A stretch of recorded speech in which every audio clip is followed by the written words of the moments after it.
இதுக்கான விளக்கத்தை பார்க்கலாம்.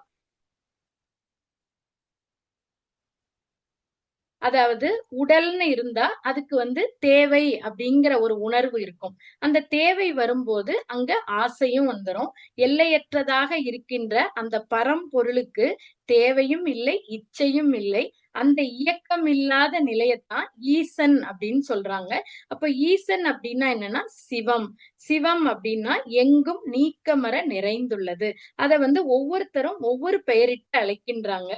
ஆதி, அனாதி, சுத்தவெளி, வெட்டவெளி, பூரணம், முழு முதற் பொருள், பரலோகம், பரமபிதா, அல்லாஹ், இயேசு, விஸ்வரூப தரிசனம், கும் இருட்டு இப்படின்னு இத பல பெயரிட்டு அழைக்கின்றோம். அப்போ இது எல்லாமே ஒண்ணுதான். இந்த நிலைய புலன்களால உணர முடியாது.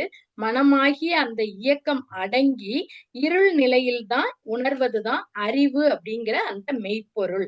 அதாவது பார்த்தோம்னா ஒரு பொருள உணரணும் அப்படின்னா, அந்த பொருளோட அதோட ஃப்ரீக்வன்சி எப்படி இருக்கோ, அந்த அலையில நிறுத்தி பார்த்தா, அது நமக்கு உண்மைய உணர்த்தும் அப்படின்னு அருட்தந்தை சொல்லுவாங்க. அப்ப அந்த சொல்லுக்கு ஏற்ப, அவர் பிரபஞ்சத்துல உறவாடாத, சொல்லாடாத பொருட்களே கிடையாது அப்படின்னு சொல்லலாம். அண்டத்திலும் பேசுவார், அண்டத்திற்கு மூலமான அணுவிடமும் பேசுவார். அணுவுக்கு மூலமான இறைநிலையோடும் பேசுவார். அவருக்கு அந்த குணாதீதம் இறைவன் தன்னை வெளிப்படுத்தி காட்ட அளித்த வெகுமதியாகும். அப்போ அந்த வெகுமதிக்கு அவர் சமுதாயத்திற்கு அளித்த பரிசு தான் வேதாத்ரி மாடல் ஆஃப் யூனிவர்ஸ் அப்படின்ற பிரபஞ்ச தோற்ற உண்மைகளாகும். அப்போ ஆதித்தனை அந்த சூரியனை ஆழ்ந்து நோக்கி அந்த கனல் அண்டத்தை கவிகளாக வரைந்துள்ளார். அமைதி தவழும் இந்த பூ உலகுல ஊடுருவி நுழைந்து அதற்குள்ள சீறிப்பாய்கின்ற அந்த நீரோட்டம், கொதித்து குழம்பாகி நிற்கின்ற உலோகங்கள், குவிந்து ஈர்ப்பாய் எதிர்ப்பாய் நிற்கும் காந்த தத்துவம் என்று அவர் இயற்கையில மூழ்கி முத்தெடுத்த விஞ்ஞான மெஞ்ஞான கருத்து கவிதைகள் தான் எத்தனை எத்தனை. அவர் மனம் அதோடு தொடர்பு கொள்ளும் போது அவைகள் தன் பரிணாம உண்மைகளை கருத்தோவியமாக என்ன அற்புதமா விளக்கி சொல்லுது பாருங்க. அப்போ இந்த அளவுக்கு மகரிஷி கவிகளா அப்படி ஒவ்வொன்னுக்குள்ளேயும் ஊடுருவி அதோட ஃப்ரீக்வன்சிக்கே போய் ஆழ்ந்து தவம் பண்ணி அதுல என்னென்ன இருக்கோ அதையெல்லாம் நமக்கு கவிகளாக அற்புதமாக கொடுத்திருக்கிறாங்க. கவிஞனுக்கு கவிக்கு கரு எப்போது வரும் அப்படின்னு சொல்லவே முடியாது. மனிதனோட தாங்க முடியாத சோகமான நிகழ்ச்சிகள் கூட கவிக்கு சுகமான ஒரு கருதான். அங்கு கவி மலரும் போது சமுதாயத்துக்கு அது கருத்தோவியமா மலர்கிறது. இது மகரிஷி வாழ்க்கையில நடந்த ஒரு சம்பவம். அதாவது ஒரு நாள் கடுமையான புயல் காற்று, காற்று மழை இயற்கை ரொம்ப சீற்றமா இருக்கு. அந்த சீற்றத்தை தாங்க முடியாம மகரிஷியோட அந்த ஏழை குடிசை என்ன ஆகுதுன்னா தாண்டவம் ஆடுது. அதன் பொருத்தமில்லாத ஆட்டம் அதற்கு முடிவை தர இயற்கை தரும் இது இறுதி எச்சரிக்கை அப்படிங்கிறத உணர்ந்த ஆசான் அவர்கள் தன்னோட மனைவியோட கைய பிடிச்சு வேகமா அழைச்சிட்டு எதிர்த்த வீட்டு திண்ணையில போய் உக்காந்துக்கிறாரு. அடுத்த சில நிமிடங்கள் பார்த்தோம்னா அந்த குடிசை பூமியில இருந்து அப்படி வேரோட பெயர்ந்து எழுதாம். அந்த காட்சியை கண்ட அவரோட மனைவி இருந்த ஒரு இதுவும் போயிட்டே அப்படின்னு பதறாங்க. ஆனா அவர் மகரிஷி அந்த இயற்கையோட இந்த விளையாட்டை யாருக்கோ நடந்ததை போல அமைதியா அதை ரசிச்சு பாக்குறாராம். அங்கு பதட்டம் இல்லை, வீடு போயிற்றேன்ற கவலை இல்லை, அடுத்த நிமிடம் எங்க தங்குறது அப்படின்ற ஏக்கமும் இல்லை. கை பாக்கெட்ல போய் அங்க பதுங்கி நஞ்சு போயிருந்த ஒரு பேப்பரை தேடி எடுக்கிறாரு. எடுத்து எழுதுகோல்ல எடுத்து எண்ணம் அகண்டாகாரத்தில் நிலைக்கிறது, இயற்கையின் ஆர்ப்பாட்டம் கவியாய் மலர்கிறது. அந்த இடத்துல அவர் ஒரு கவி எழுதுறாராம். இயற்கை என்ற பேராற்றலுக்கு என்றும் எல்லா சீவன்களுமே எடுத்தாடும் காய்கள். பெயர்த்து இடம் மாற்றி வைப்பான், பீத்தெறிவான், அருள்வான், பிழையென்று தீர்ப்பளிக்க பிறந்தோர் யார் பேருலகில். ஆசான் இவர் கவிஞரா இருக்கிறதுனால இயற்கை சீற்றம் கூட அவருக்கு கவியா மலர்ந்தது. அப்போ பகுத்துணர்வும் தொகுத்துணர்வும் விஞ்ஞான மெஞ்ஞானமாய் விளங்கிச்சு. அப்போ நம்மளோட கையில இந்த நமக்கு கிடைச்ச ஒரு மாபெரும் புதையல்னே சொல்லலாம், ஒரு பொக்கிஷம் இந்த ஞானக்களஞ்சிய கவிகள். அப்போ நம்மளால முடிஞ்ச அளவுக்கு எப்பெல்லாம் முடியுதோ அந்த கவிகளை நாம மனப்பாடம் பண்ணிக்கலாம். இப்ப இதுல அடுத்த 4 வரிகள் பார்த்தோம் அப்படின்னா, இறைநிலையை உணர்வதற்கு பொருள் வடிவம் மனம் கொண்டால் எவ்வாறு பொருந்தும், அது எண்ணமின்றி மனம் ஒடுங்கி இருளாகி பழகுவதற்கு ஏற்ற வழி உயிர் உணர்வே. இந்த மறைபொருள் உணர்ந்த குரு அடி தொடர்வீர். அப்போ தெய்வம், உயிர், அறிவு, மனம் இதெல்லாம் இல்லைன்னு சொல்ல முடியாது, இருக்கிறதுன்னு எடுத்து காட்ட முடியாது. மனிதனோட 6வது அறிவு என்னும் அனுமானத்தால இத உணரத்தான் முடியும். அப்போ மறைபொருட்களை உணர்த்த வல்லவர் தான் குருமகான்னு சொல்லியிருக்காங்க. இந்த மறைபொருள் உணர்த்த குரு அடி தொடர்வீர். ஆகவே அந்த குரு காட்டுகின்ற வழிகளை பின்பற்றி உண்மை உணர்வை நாம பெறணும். அப்போ குருவுக்கும் கடவுளுக்கும் உள்ள வித்தியாசம் அப்படிங்கறத பத்தி ஒரு சம்பவம் பார்க்கலாம். ஒரு முறை ஒரு சீடர் குருவை வணங்குறதுக்காக வராரு. என்ன ஆச்சரியம்னா, குருவை வணங்க போறாரு, பக்கத்துல பார்த்தா கடவுள் நிக்கிறாராம். அப்போ சீடன் என்ன நினைப்பாங்க, நம்ம எல்லாருமே என்ன நினைப்போம், ஆகா கடவுள் வந்திருக்காரு, முதல்ல கடவுளை வணங்குறது தானே முறை, நேரா போய் கடவுள் காலில் விழுந்து வணங்க போறாரு. அப்போ அந்த கடவுள் அதுக்கு அனுமதி கொடுக்கல. அவர் என்ன பண்றாருன்னா, அவரோட தோளை தட்டி பக்கத்துல இருக்கிற அந்த குருவோட கால்ல விழ சொல்றாரு. அப்போ சீடனுக்கு ஒன்னும் புரியல. நாம சரியாத்தானே வழிபட்டோம், கடவுள் கால்ல தானே விழுந்தோம், ஏன் இவர் குரு கால்ல போய் விழ சொல்றாரு அப்படின்னு பாக்குறாரு. அப்புறம் குரு கால்ல விழ போறாரு, கடவுள் சொல்லிட்டாரு. அப்ப குரு உடனே அவர் தோலை தட்டி கடவுள கால்ல விழு அப்படின்னு சொல்றாரு. அப்போ இவருக்கு ஒண்ணுமே புரியல, பாசிங் த பால் மாதிரி, என்னடா இங்க போனா அங்க சொல்றாங்க, அங்க போனா இங்க விழ சொல்றாங்களே அப்படின்னு சொல்றாரு. அப்போ கடவுள் அழுத்தம் திருத்தமா இப்ப சொல்றாரு, குரு கால்ல நீ விழுந்து வணங்கு, அதுக்கப்புறம் என்னன்னு பேசிக்கலாம், முதல்ல குரு கால்ல விழுந்து வணங்க அப்படின்னு ஸ்ட்ராங்கா சொல்றாரு. அதுக்கப்புறம் என்ன அப்பீல், கடவுள் ஸ்ட்ராங்கா சொன்னதுக்கு அப்புறம் அவர் என்ன பண்றாரு, குரு கால்ல விழுந்து வணங்குறாரு. அப்பதான் கடவுள் அதுக்கான விளக்கத்தை அவர் இப்படி வியப்பா பார்த்துட்டே இருக்கிறாரு. எதுக்காக குரு கால்ல விழ சொல்றாருன்னு கேள்வி அவர் மனதுல எழுந்துட்டு இருக்கு. அப்ப இவர் சொல்றாரு, ஏன் முதல்ல நான் குரு கால்ல விழுந்து வணங்க சொன்னேன்னு தெரியுமா? அப்படி அப்ப அவர் தயங்கிட்டே நிக்கிறாரு. அப்ப இறைவன் எப்படிப்பட்டவர் அப்படின்னா, அருட்தந்தை ரொம்ப அற்புதமா ஒரு பாடல்ல இத கொடுத்திருக்கிறாங்க. இறை நீதி அப்படின்னு சொல்லிட்டு, அந்த பஞ்சமகா பாதங்கள் செய்தோரேனும் பகுத்தறிவால் விளைவறிந்து எண்ணி எண்ணி சஞ்சலத்தில் ஆழ்ந்து உள்ளம் உருக்கத்தோடு சன்மார்க்க நிலை காண துடித்து நின்றால் அஞ்சாதீர், அன்புடனே உமையும் ஏற்போம், அறிவு நிலை அறிவிப்போம், அமைதி காண்பீர், துஞ்சாமலும் கூட நாடுவோர்க்கு துணை புரிதல் எம்முடைய கடமை அப்படின்னு சொல்றாரு. அதாவது மகரிஷி அந்த கவியில அற்புதமா கொடுத்திருக்கிறாங்க. பொய், கொலை, களவு, கற்பழிப்பு இப்படி 5 பெரும் பழிச்செயல்கள் செஞ்சவங்களா இருந்தா கூட அந்த பகுத்தறிவோட விளைவை அறிந்து செயல் விளைவு நியதியாகிய அந்த இறை நீதியையும் உணர்ந்து நம்முடைய செயல்களுக்காக நாம வருந்தி ஆழ்ந்து மன உருக்கத்தோட திருந்தி வாழ எண்ணுபவர்கள் உண்மை உணர்வோட வாழ வேண்டும் அப்படின்னு விரும்புவாங்க. அப்படி திருந்தி வாழ நினைப்பவங்க நமக்கு தகுதி இல்லையோ அப்படின்னு பயப்பட வேண்டாம். அன்பு கொண்டு உங்களை போன்றவர்களையும் ஏற்றுக்கொள்ளுவோம். உடலுக்குள் உயிர், அந்த உயிருக்குள்ள அறிவு, அந்த அறிவு தான் தெய்வமா இருக்கிறது அப்படின்னு அந்த அறிவின் நிலைய உங்களுக்கு சொல்லி கொடுப்போம். அதன் மூலம் அமைதி நிலைய நீங்க காண்பீர்கள். அம்மாதிரியான அன்பர்கள் எம்மை நாடி வந்தாங்கன்னா கண் உறங்காமல் சோம்புதல் இல்லாம அவங்களுக்கு துணை புரிய வேண்டும் அப்படிங்கிறத எங்களோட கடமையாகவே கொண்டுள்ளோம்னு சொல்லி அன்பின் அழைப்பு அப்படின்னு மகரிஷி கொடுத்திருக்கிறாங்க. அப்போ இந்த இதுல என்ன அப்படின்னு பார்த்தோம்னா, அதாவது கைய நம்ம இப்போ ஒரு கைய தட்டிட்டு ஓசை வரக்கூடாது அப்படின்னு சொல்ற அதிகாரம் நமக்கு கிடையாது. அப்போ கைய தட்டுனா கண்டிப்பா ஓசை வரும், செயலுக்கு விளைவு நிச்சயம் உண்டு அப்படிங்கிறத இதுல தெளிவா சொல்றாரு. அதாவது எந்த ஒரு செயலை, கைய தட்டினா சத்தம் வரும், ஆனா நாம கைய ஓங்கி தட்டுவேன் சத்தம் வரக்கூடாது அப்படின்னு சொல்ல முடியுமா அப்படின்னா கண்டிப்பா சொல்லவே முடியாது. சோ அந்த கைய தட்ட வேண்டான்னு முடிவெடுக்கிற அதிகாரம் நமக்கு இருக்கு. ஆனா சத்தம் வரக்கூடாது அப்படின்னு சொல்ற அதிகாரம் எவருக்கும் கிடையாது. இதுதான் அந்த குருவுக்கும் கடவுளுக்கும் உள்ள வித்தியாசம். கடவுள்ன்றது செயலுக்கு விளைவை கொடுக்கிறவரு, குருன்றவரு நாம செய்கிற பஞ்சமகா பாதங்கள், இந்த கவியில சொன்ன மாதிரி இந்த பாதகங்கள் செஞ்சா கூட நம்மள நல்வழிப்படுத்தி நல்ல நிலைக்கு கொண்டு வரவர் தான் குரு. அதனாலதான் நான் குரு கால்ல விழ சொன்னேன்னு சொல்லி இப்படி இந்த கையை தட்டுற அற்புதமான ஒரு உதாரணத்தை கொடுத்திருக்கிறாரு. இதத்தான் அர்ஜுனர் கூட சொல்றாரு, உனக்கு செயல் செய்யத்தான் அதிகாரம் இருக்கு, செயலோட விளைவு உனக்கு எப்போதும், அதோட விளைவை கணிக்கிறது எப்போதும் உனக்கு எந்த அதிகாரமும் கிடையாது, இதை நீ தெரிஞ்சுக்கோ அப்படின்னு சொல்றாரு. ஏன்னா செயலின் விளைவாக வெளிப்படுவதுதான் இறைவன்.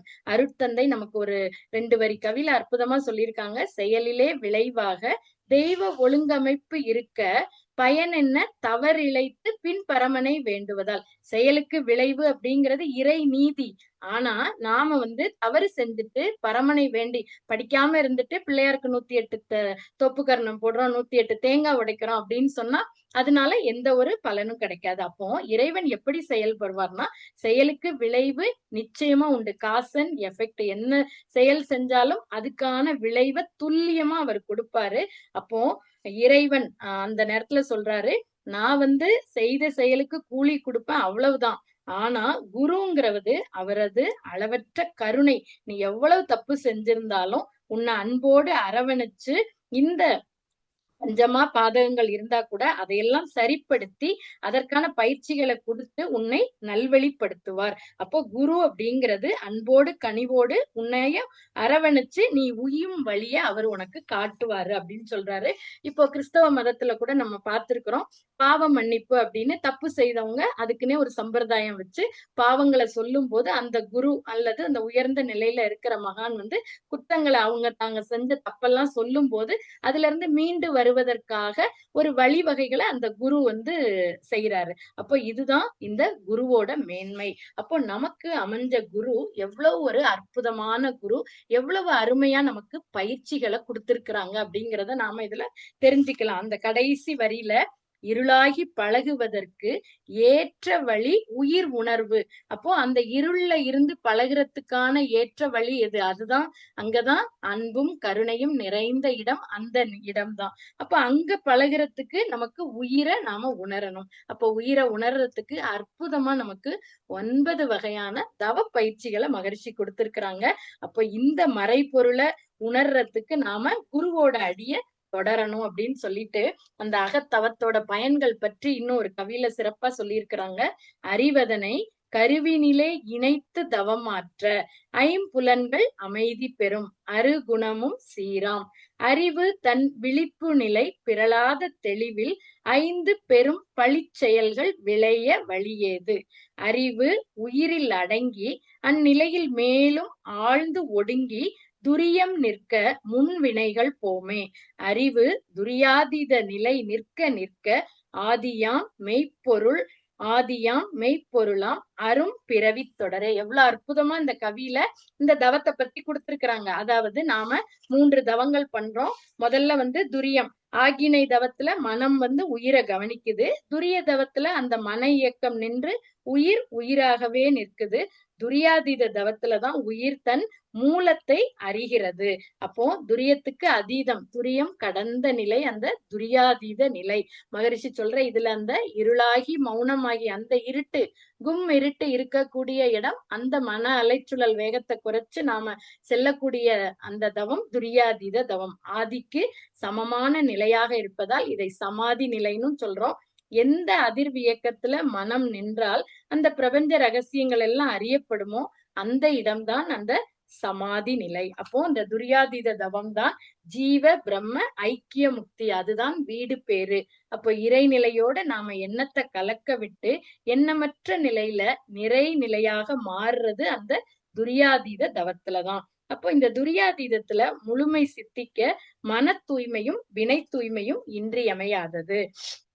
அப்போ நாம ஆசான் தன்னோட மன ஆற்றல் மூலமாக இந்த துரியாதீத தீட்சையை கொடுக்கிறாரு.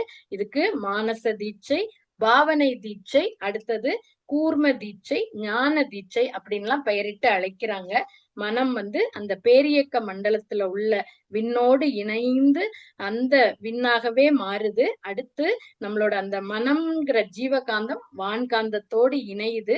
மனம் விரிந்து நிற்கக்கூடிய பழக்கத்திற்கு அந்த மன விரிவு நமக்கு இந்த துரியாதீத தவம் செய்ய செய்ய செய்ய மனம் விரிந்து விரிந்து விரிந்து விரிந்து மேலே செல்லுங்கள்ன்றாங்க. அப்போ அந்த மனதிற்கு விரிந்து நிற்கக்கூடிய ஒரு பழக்கம் ஏற்படுகிறது. அந்த பிரபஞ்சத்தை தாண்டி நாம சுத்த வெளியோடு கலப்புறுவதுதான் அந்த சுத்த வெளி தவம். அப்போ இந்த சுத்த வெளியை தான் கிராவிட்டி அப்படின்னு சொல்றாங்க. ஆகினையில நாம என்ன செய்யறோம், அந்த மன அலைச்சுழல் ஆல்பா 8 ல இருந்து 13 அதுலதான் இருக்கு. துரிய தவம் பண்ண பண்ண மன அலைச்சூழல் குறைஞ்சு அந்த ஆல்பா அலையில உறுதிப்படுத்தப்படுது.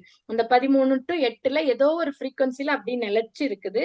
இந்த துரியாதீத பேரியக்க மண்டல தவத்துலதான் தீட்டா அலைச்சுழல் 4 ல இருந்து 7 ஃப்ரீக்வன்சி வருது.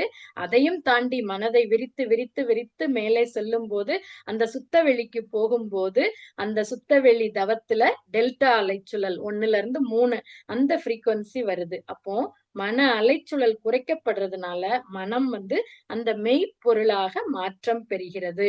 மனம் சுத்த வெளியாக மாறி விடுறதுனால அனைத்து இயக்கங்களும் சுத்த வெளியோட இயக்க நிலை அப்படிங்கிற உணர்வு நமக்கு ஏற்படுகிறது.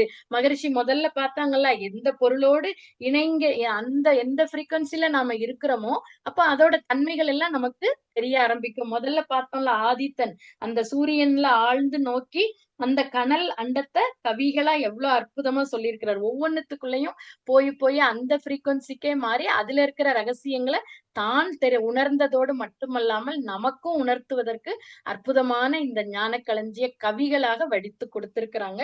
சோ அந்த வகையில நமக்கு இன்னைக்கு கிடைச்ச ஒரு அற்புதமான கவிதான் இந்த உயிர் உணர் அறிவு. நம்முடைய உயிரை உணர்வதற்காக நாம மகரிஷி கொடுத்த அற்புதமான இந்த துரியாதீத தவத்தை தொடர்ந்து செய்யணும். அப்பதான் அண்டத்தில் கடவுளாய் அழைக்கப்படுபவன் பிண்டத்தில் உயிரென பேசப்படுகிறான். அப்போ இறைநிலையோடு இந்த எண்ணத்தை கலக்க விட்டு ஏற்படும் ஒரு அமைதியிலே நாம எப்படி இருக்கணும்? வெளிப்பாய் இருக்கணும். அப்பதான் அந்த நிறைநிலை தானாக நமக்கு உணர்வு கிடைக்கும். நித்தம் நித்தம் ஒரு நாள் பண்ணிட்டு மாசத்துக்கு சொல்லுவாங்களா, ஆடிக்கு ஒரு தடவை அமாவாசைக்கு ஒரு தடவைன்னு இல்லாம நித்தம் நித்தம் உயிர் உடலில் இயங்கும் மட்டும் நம்ம உயிர் இருக்கிற வரைக்கும் உறைந்து உறைந்து இந்நிலையில் பழகி கொள்ள. சும்மா போய் உட்கார்ந்து பார்த்துட்டு வரக்கூடாது, அதோட உறைஞ்சு போயிடணும். உறைந்து உறைந்து அதுல பழகும் போதுதான் நமக்கு இந்த உலக இன்பங்கள்ல எல்லாம் அளவு கிட்டும். கரை நீங்கி அறிவு மெய்ப்பொருளாய் நிற்கும். கரைந்து போம் தன்முனைப்பு காணும் தெய்வம். நம்முடைய வாழ்வின் நோக்கம் என்ன? அந்த இறைநிலையை உணர்வதுதான். 6வது அறிவுல முழுமை பெறணும். ஒழுக்கம் கடமை ஈகைன்ற அறநெறி வாழ்க்கை வாழ்ந்து இந்த பிறவியிலேயே நம்மளோட கருமையத்துல இருக்கக்கூடிய பதிவுகளை கழித்து அந்த இறைநிலையை உணரணும். அப்போ இந்த உயிரை உணரக்கூடிய அற்புதமான இந்த தவமான துரியாதீத தவம் நம்ம எல்லாத்துக்குமே கிடைச்சிருக்கு. இந்த தவத்தை நாம தொடர்ந்து செய்ய செய்ய செய்ய செய்ய நம்முடைய மனமும் அதுல எப்படி மகரிஷிக்கு ஒவ்வொரு ஃப்ரீக்வன்சில போய் அங்க இருக்கக்கூடியதெல்லாம் அவர் எடுத்துட்டு வந்து நமக்கு கொடுத்தாரோ, அவர் என்ன சொல்லியிருக்காரு? எனக்கு கிடைச்சது உங்களுக்கும் கிடைக்கும், உங்களுக்கு இதுக்கு மேலையும் கூட கிடைக்கும் அப்படின்னு சொல்லியிருக்கிறாங்க. சோ நம்மளோட வேலை என்ன? நம்ம தொடர்ந்து நமக்கு கிடைச்ச இந்த பொக்கிஷமான மனவளக்கலை பயிற்சிகளை நாம தொடர்ந்து செய்யணும். சோ இந்த தவத்துல ஆழ்ந்து துரியாதீதம் நிறைய பேர் சொல்லுவோம் நம்மளே ஆரம்ப காலகட்டத்துல மேல, ஏன்னா நமக்கு கீழேயே இருந்து பழகிட்டோம். மனம் விரிந்து அப்படி போறதுக்கெல்லாம் பழக்கம் இல்லாம அங்க போறப்போ நமக்கு அதெல்லாம் தெரியல. பட் மகரிஷி என்ன சொல்றாங்க? உங்களுக்கு அதுல என்ன தெரியுதோ தெரியலையோ அதை பத்தி கவலை இல்ல, தொடர்ந்து போயிட்டு முயற்சி செஞ்சுக்கிட்டே இருங்க. முயற்சி திருவினை ஆக்கும். அப்போ நம்ம அந்த வழியை ஏற்படுத்திட்டே இருக்கும்போது நமக்கெல்லாம் தெரியும். அந்த வயல்வெளிகள்ல பாத்தீங்கன்னா நேர் வழி இருக்கும், குறுக்கு வழி ஒண்ணு இருக்கும். அதுல ஃபுல்லா புல்லா இருக்கும். எல்லாரும் நடந்து நடந்து போய் ஒருத்தர் போவாரு, அடுத்து ஒரு நாள் ஒருத்தர் போவாங்க, அப்புறம் ஒரு வண்டி போகும், அதுல ஒரு பாதை உருவாகிரும். அப்போ அதே மாதிரி நாம எனக்கு வரல, அதுல கான்சென்ட்ரேட் பண்ண முடியல, மனசு வெளியில போகுது, அது மாதிரி நம்ம எந்த ஒரு இதுவும் சொல்லாம நாம தொடர்ந்து இதற்கான முயற்சியில ஈடுபடும் போது நிச்சயமா மகரிஷியோட துணையோட நாம இதை செய்யும் போது நிச்சயமா குரு நமக்கு வழிகாட்டுவார். அப்ப அந்த துரியாதீதத்துல நாம நிலைச்சு நிற்கணும்னா கீழே நம்ம ஆகினை துரியம் இதுல நம்ம ஆழ்ந்து தவம் செய்யணும். இதுல எந்த அளவுக்கு நம்ம செய்யறோமோ அந்த அளவுக்கு தான் நமக்கு துரியாதீதத்துல அந்த ஒரு அவேர்னஸ், அங்க போய் இருந்தா கூட கும் இருட்டு அந்த நிலை அன்பும் கருணையுமான அந்த இடத்திற்கு போனா கூட அதை உணரக்கூடிய தன்மை எப்போ கிடைக்கும் அப்படின்னா நமக்கு அந்த ஆகினை துரியம் நல்லா எந்த அளவுக்கு செய்யறோமோ அந்த அளவுக்கு நமக்கு அதுல பலன் கிடைக்கும். அதனால நாம தவம் வரல, பண்ண முடியலன்னு எந்த ஒரு காரணமும் சொல்லாம தொடர்ந்து நாம முயற்சி செய்து நம்முடைய உயிரை உணர்வதற்கான வழிமுறையை கொடுத்த நம்முடைய குரு பகவானை வணங்கி, நம்முடைய குரு அற்புதமான குரு நமக்கு இவ்வளோ ஒரு அற்புதத்தை கொடுத்திருக்கிறாங்க. எந்த குருவுமே தனக்கு கிடைச்சதெல்லாம் சிஷ்யர்களுக்கு கொடுக்க மாட்டாங்க. ஆனா நமக்கு கிடைத்த ஒரு அற்புதமான குரு தத்துவ ஞானி வேதாத்ரி மகரிஷி அவர்கள் அவருக்கு கிடைச்சதையெல்லாம் நமக்கு அப்படியே கொடுத்துட்டு போயிருக்கிறாரு. அதுவும் ரொம்ப எளிமையா, நமக்கு கூட புரியக்கூடிய அளவுல அவ்வளோ எளிமையா இந்த கவிய படிக்கும்போது அவ்வளோ ஒரு ஆனந்தமா இருக்கு. எவ்வளோ ஒரு விஷயத்த, ஒரு பிரபஞ்ச ரகசியத்த இவ்வளோ அழகான வரிகள்ல எப்படி குடுத்திருக்காங்க. எல்லாருமே யூடியூப்ல போய் இன்னைக்கு கண்டிப்பா இந்த கவிய அந்த ராகத்தோட ஒரு வாட்டி கேட்டு பாருங்க. நிச்சயமா அது மனது வந்து அமைதி நிலைக்கு நிச்சயமா போயிரும். அந்த அளவுக்கு நாம தொடர்ந்து பயிற்சிகளை செய்வோம். தவ பயிற்சிய நல்லா செய்யணும் அப்படின்னா, உடற்பயிற்சி அவசியம். உடற்பயிற்சி, காயகல்பம், தவம் தவறாமல் செய்வேன் அப்படின்னு நம்ம எல்லாருமே இந்த இடத்துல ஒரு சங்கல்பம் எடுத்துக்கொள்ளுவோம். அப்பதான் நாம பிறவியின் நோக்கத்தை அடைய முடியும் என்று சொல்லி, எனக்கு இந்த அருமையான வாய்ப்பை நல்கிய அனைத்து அன்பு உள்ளங்களுக்கும் எனது சிரம் தாழ்ந்த நன்றிகளையும், இதுகாறும் செவிமடுத்த அனைத்து வேதாத்ரி அன்பு உள்ளங்களுக்கும் எனது நெஞ்சார்ந்த நன்றிகளையும் தெரிவித்து அமர்கிறேன். நன்றி. வாழ்க வளமுடன். வாழ்க வளமுடன் அம்மா. அருமையான சிந்தனை. உயிர், உணர்வு, அறிவு என்ற தலைப்பில் மிக அருமையாக எல்லாவற்றையும் கூறியிருக்கிறீர்கள் அம்மா.